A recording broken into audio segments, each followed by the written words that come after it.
Hey guys, welcome back to Now Reading. I'm Bud Gaines, and today we're going to continue reading on Aren Chronicles Prelude, Vortex of Souls, the stories of Amane, Toshiro, and Kyra, Chapter 5, Pressures of Death, page 110 of the hardback. To get started, Fujimoto was leading Amane and Toshiro back down to Yama Zengo, with all three of them well equipped to handle anyone who may stand in their way. Fujimoto was in the front and center, with Amane and Toshiro on the sides. The town itself was a few hours from their base camp, which put their time of arrival around noon. For each of them, the time of day didn't matter, and only gave them a pending sense of dread for whatever consequences they may get from their loved ones. The air was filled with thick tension, as if they could be attacked at any time, but the path was quiet. No one seemed to be using this road today, which gave the three of them a break enough to let their guard down, at least slightly. Each one of them was more concerned with the consequences from Jade and Toshin than an eerie silence of the road. Fujimoto wasn't looking forward to either of these confrontations. The one with Toshin was going to be the more difficult of the two, but the one with Jade was going to be more saddening for him. The man was feeling the pressure about his mother as well. He had left her at home without telling her he was going to fight with his father. He joined the guys learning to hunt on his own, but that he was returning with his father. He would have to explain himself. Toshiro could feel the coldness of his father from where they were standing.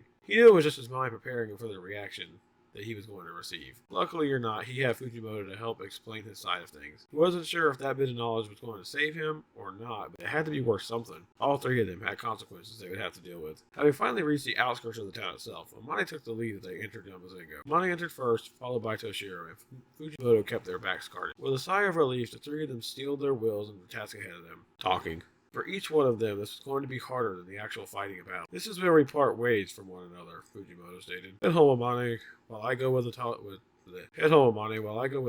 to talk to Toshin. It may possibly be a long conversation due to the amount of information I have to share. Good luck with Toshin. I'll head home and get yelled at first. Amane had a smile on his face, but was definitely still concerned about how his mother was going to react. He just missed her quite a bit after the time he had been away. See you at home, Fujimoto said calmly. See you both later, Amane replied with a quick wave. See you soon.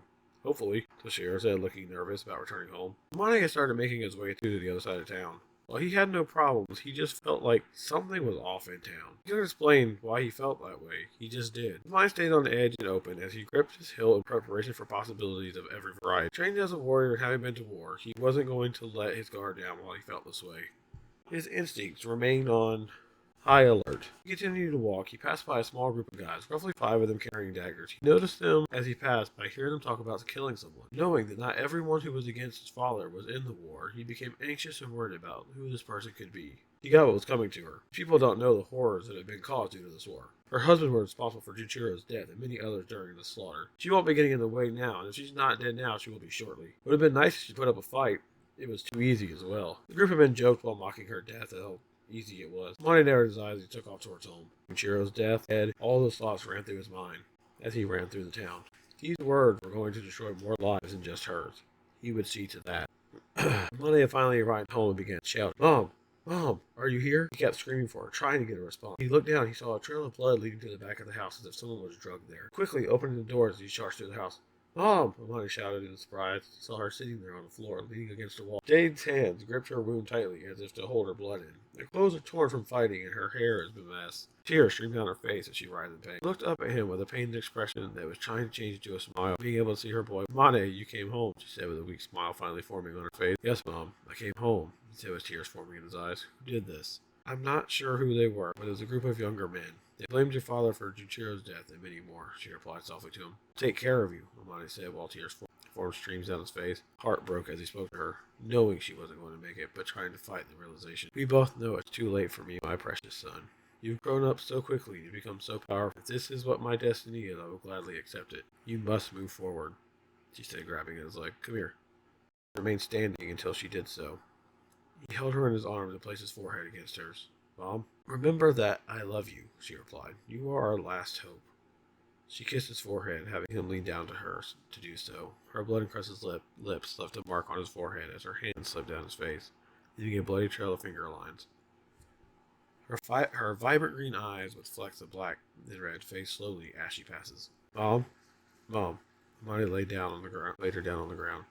His body shook uncontrollably as his fists clenched tightly into a ball. A dark substance oozed from his body in a stream of particles. His eyes turned black while his irises red, the anger and sadness triggering something within him he had no idea existed. Fujimoto with Toshiro had begun walking towards Toshin's home. Toshiro began to show signs of being nervous as they get closer. Fujimoto was also concerned with how Toshin was going to respond to everything, since it was the one thing Toshin asked Toshiro not to do. He had restraint with Toshiro meeting with Amane in secret, but he didn't want Toshiro to join the war effort. This won't be fun, will it? Toshiro asked quietly. Fujimoto shook his head. Not at all, Toshiro. I've known your father for many years. Toshin wouldn't have allowed this when your mother or before he met her. He has always been very clan-oriented. Not that that's a bad thing. Clan-oriented? Toshiro said, confused. As a clan head, he has to represent the whole of your clan while doing what's best for them. He's been one most of your life and has been groomed for the role. Those were his aspirations besides being a strong swordsman. Your mother was very strict on him, but only when it came to eating, because he'd blow it off to keep training. Fujimoto scratched the back of his head nervously. That's my fault. Toshiro laughed briefly at Fujimoto taking blame. It seemed to him like they all used to be a lot closer than they were now. Thoughts of his mother made him somber, but he wanted to make her proud, even more than his father. Why aren't you and father as close as you were before? Seems like you're still friends, but you're more distant from each other. Fujimoto looked to the sky for a moment to reflect and smiled. That's very simple. You and Amane. Since you were both born within months of each other, Amane was born, and I started spending more time at home with Jade during those months before you were born. Then you were born, and Toshin started doing the same thing. We got preoccupied with our families, and we grew apart during that time. We never stopped being friends. That does make sense, Toshiro nodded in agreement. Toshin is a good man. He always has been and always will be. He'll probably outlive everyone with his strict regiment. Fujimoto chuckled nervously. I definitely know I won't be the one to outlive anyone with my drinking habit in this war. You should probably stop drinking and the war, Toshiro said jokingly, knowing that Fujimoto only had control of one of those things. Your father repeats the same thing to me, but it doesn't stick, Fujimoto replied. We're almost there. Fujimoto and Toshiro continued on their way to the house to have a brief conversation about the past. Fujimoto enjoyed passing on some of his knowledge about the old days to Toshiro, since it could possibly, in the future, help Toshiro and Amane stay closer if they have children. Fujimoto felt proud of the thought of his son and a child he considered his nephew having their own children to pass. He was happy that his own and Toshin's skills would be passed on and preserved. Their names and guidance would reach far into the future, though they'd never see it. Toshiro and Fujimoto finally arrived at the door. Toshiro paused before he opened it, going inside, followed by Fujimoto shutting the door after he entered. The living room and kitchen were empty, and there was no noise to be heard upstairs. He must be downstairs, Fujimoto looked around, not seeing Toshin anywhere. Must be, Toshiro replied while sighing. Toshiro went downstairs first, followed by Fujimoto. Toshin spotted the son first as he exited the stairway. Where have you been, Toshiro? I've been worried about you. Toshin had a calm but stern voice. Father, Toshiro started to speak. Toshin then saw Fujimoto come out from behind him. That makes sense. I thought I told you not to join the war. Nice to see you too, Toshin, Fujimoto said, shrugging. This isn't about you. It's about my son not listening to my words, Toshin stated sternly.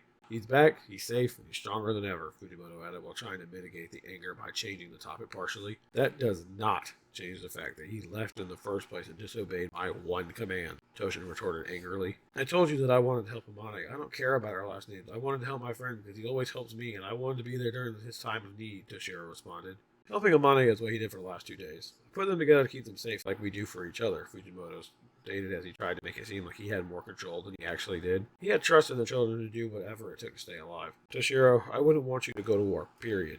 Whether we were of this clan or their clan, it's about you being my son. It was to keep you safe. There is also the political side to think about. You're the son of a clan head, and it can be seen as giving aid or blessing for one side of the war to win the war over the other. We aren't supposed to be involved in all this at all in this inter-clan war. They have to sort it out. Toshin spoke reluctantly. Wait, Toshiro said, if this wasn't an inter-clan war, what would you have done? I'd have been right there next to Fujimoto and Amane in a heartbeat. Sage also would have joined the efforts. However, we're both clan heads, or we can't be involved in the state. To be fair, Toshin, if you and Sage would have been there, we would have ended this fight a long time ago. Toshiro and Amane wouldn't have been involved at all, Fujimoto added confidently. It would have been like before when the three of us cleaned up the old part of town, Toshin nodded. We earned the title of the Trio of Yama Zengo for our efforts. Easier times then, Fujimoto. I understand your reasoning better now, but I still want to help Amane, Toshiro replied. Toshin shook his head. I can't let you do that, son. You would be putting us all in danger. What if I stop being a part of this clan? Toshiro retorted hastily. Then there's nothing I could do as your clan head, but I'm still your father, Toshin retorted. I could also just lock you up in the cells. That's cold, even for you, Toshin, Fujimoto added. Shut up, you're not helping, he replied to Fujimoto. I'll throw you in there too. Father, I can literally just run away now and not have to worry about it. I could join a war of my own free will, and your bars won't help either. Not saying I would, but I could literally freeze you in place and walk out and be long gone before you're caught up. Toshiro stated coldly as the skin on his arms began shifting to paler blue. You've awakened your cryomancy fully, it seems. While I couldn't stop you in that way, I'm still a better skilled swordsman than you and can still take you down, Toshin replied. That's enough, Fujimoto shouted over them. As your friend, I'm urging both of you to stand down. And I can stop both of you if necessary. I won't see father and son trying to tear each other apart, Fujimoto added with a seriousness that wasn't common for him. Shiro and Toshin had both had their hands on their hilts and removed them as Fujimoto spoke. As if they were in unison, both of them sighed and dropped their guard down. Thank you both for listening and seeing the side of reason. I will not let you fight each other. Toshiro, that's your father. Show him some respect. Toshin, that's your son. He's an adult now. Let him make his own decision. Support him even if you don't like what he's doing. His eyes narrowed and his voice calm and steady. It was his voice for when he had to give orders, but it seemed to work here as well. You're right, Fuji, Toshin added. Don't let that go to your head. It was bound to happen. He laughed. Thanks, Toshiro responded. Should we go meet up with Amane? What happened to Amane? Toshin asked. If you got cryomancy after awakening, what did he get? Pyromancy, Fujimoto replied. It could be very dangerous without proper training, Toshin asked. Tell me about it, Fujimoto stated. He's got a better handle on it than I do, Toshiro announced with confidence in Amane. I think that's a spiritual training, Toshin replied. That seems like the most logical conclusion, Fujimoto added. I might have something at home that could help you with your training, Toshiro. If not, there's a blacksmith in Quadrant 1 who makes specialty armor. You'll just have to find a good way to get there, though. Cut through the trees and deal with the elves, who may kill you on sight. Cut through 5 and burn to a crisp, but not even your eyes will get that through Oromane's fire. Cut through the palace area and deal with the dead, Toshin stated. No route is safe, Shiro said. This suck. He laughed for momentarily. I'll find a way if it's necessary. An immense pressure clouded the town and the skies began to darken, but not pitch black. Amane's body was acting on its own as it shambled quickly through the town looking for the guys he passed along the way. Tears still streaming down his face, his sword was drawn quickly, randomly as he walked while dragging the tip across the ground, causing sparks behind him as he walked. Where are you? I know you're here somewhere, Amane said in a dual-toned voice as he kept searching for the group from earlier. There was no stopping him from his search. Something doesn't feel right here, Fujimoto stated in confusion. I haven't felt this type of presence feeling out the... Toshiro was confused. What is this exactly? It feels like the night the war started, but a lot darker and stronger. This is the feeling of dark power being unleashed upon our town. Only one person has the power to use this much darkness, and that would be the sorcerer, Toshin stated. We have to get to Amane, Fujimoto said as he darted up the stairs, followed by Toshiro and Toshin. Not much time has passed since the attack on Jade, but the group of murderers were compelled to return to the sea by an unseen force. The power of deep darkness that propelled them to go back against their wills. Immediately upon entering the local light, they were stuck in a well-pressurized force, preventing them from moving. With nowhere to go, and the ability to move taken from them, a jolt of an even stronger pressure knocked them down to the ground, down to their hands and knees, then flat on their stomach. Pressure intensified as they struggled to breathe even the shallowest of breath. Dread loomed heavily over the town of Yama Zengo. Three able to hone in on the feeling in town were Fujimoto, Toshin, and Toshiro. Knowing that a force that could be felt from one end of town to the other wasn't a good sign for any of them. To their knowledge, only one person had the ability, the sorcerer, as Toshin assumed earlier. They waited for Toshiro to pick up his swords and immediately left to run towards the source of power. While the three of them ran to the power, they could all feel a change in pressure fluctuating between the town. The The variance in pressure was very noticeable. Hard to no pressure, to more no pressure again. There was absolutely no way this was the power of the sorcerer, since it wasn't staying at a constant pressure due to fluctuation. Whoever this was had no control over the power they were exerting. As the three of them continued towards the source of the pressure, Amane had begun his own task. His task was to make whoever did this to his mother pay the harshest of costs that he was capable of at this moment. The cost was going to be paid in blood and souls. He himself was already paying with the tears and broken heart. You killed Jade, didn't you? Amane spoke in his dual-tone voice. A voice that was deeper than his natural voice while sounding similar but not exact to his own. What of it? The leader of the group questioningly exclaimed. Then you'll just have to die. His eyes narrowed as a brief spike of grief overwhelmed his body, causing the pressure to release momentarily. His eyes switched back to normal. Why? He shouted angrily at them. To demoralize Fujimoto and his army, another spoke. Another spoke up as sweat dripped down his face as he realized who they were talking to. What are you trying to say? The leader asked his friend. It's Amane, he shouted in fear as he became distraught with worry that they all may die here now. Realization hit the leader as he smirked as if he had the upper hand. With the pressure gone, they all managed to stand back up and remove their daggers as they circled him. They were serious about killing him now, too, but he wasn't going to make it easy on them. Circle him, he ordered his crew. Are you crying? Over a whore? Another shouted. His eyes sharpened and changed back to red and black as anger rose, causing the pressure to return. They were all stopped in their tracks again. My mother was winning things. That wasn't one of them. What are you going to do about it? The same guy asked in a harsh and mocking tone. If you're going to tell lies with your tongue, he slunk over to the guy and forcefully kicked his left shin, snapping it in half and forcing him to the ground. He removed the dagger from the enemy's hand and spun it so the blade was facing towards the man instead. I'm going to remove it from your mouth. Unable to move, the man just sat there as tears of pain ran down his cheeks.